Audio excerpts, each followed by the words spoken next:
Hello friends, PhD Hindi वाले channel में आप सभी का हार्दिक अभिनंदन। शब्द भेद चर्चा को आगे बढ़ाते हुए आज हम उत्पत्ति के आधार पर शब्द भेद की चर्चा करेंगे। उत्पत्ति के आधार पर शब्द के 4 भेद हैं: तत्सम शब्द, तद्भव, देशज शब्द और विदेशी शब्द।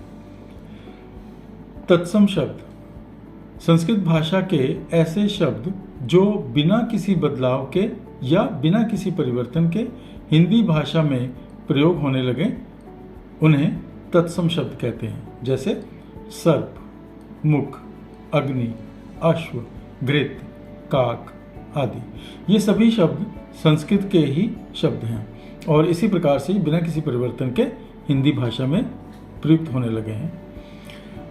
तद्भव शब्द संस्कृत भाषा के ऐसे शब्द जो थोड़े से बदलाव या परिवर्तन के साथ आसान रूप में हिंदी भाषा में प्रयोग होने लगे।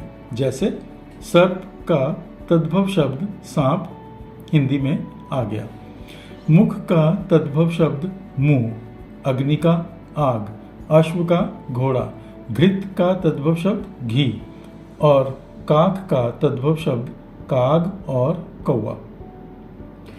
नंबर 3, देशज शब्द भारत देश के विभिन्न अर्थात अलग अलग प्रांतों या स्थानों में बोले जाने वाले कुछ एक ऐसे शब्द जो हिंदी भाषा में भी अपने आप प्रयोग में आने लगते हैं, उन्हें देशज शब्द कहते हैं। जैसे बादल, झगड़ा, किताब, खिड़की, झोला, बीन आदि। नंबर 4 पर है विदेशी शब्द। नाम से ही स्पष्ट है कि ये विदेशों से आने वाले शब्द होंगे, विदेशी भाषाओं से आने वाले शब्द होंगे।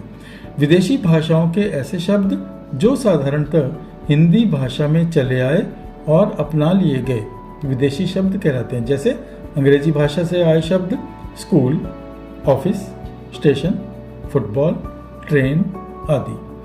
इसी प्रकार अरबी अर्थात उर्दू भाषा जिसे हम कहते हैं, अरबी भाषा के ऐसे शब्द औलाद, नालायक, मदरसा, लतीफ़ा, इजाफा आदि। ये तो था उत्पत्ति के आधार पर शब्द भेद। साथियों, मुझे विश्वास है कि आज का ये टॉपिक आप अच्छी प्रकार से समझ गए होंगे। दोस्तों, मेरा प्रयास है कि हिंदी भाषा को सरल उपायों से आप लोगों तक पहुंचाना और इसके लिए आप मेरे चैनल को लाइक, शेयर और सब्सक्राइब करते चलें। कल हम व्युत्पत्ति के आधार पर शब्द भेद की चर्चा करेंगे। धन्यवाद।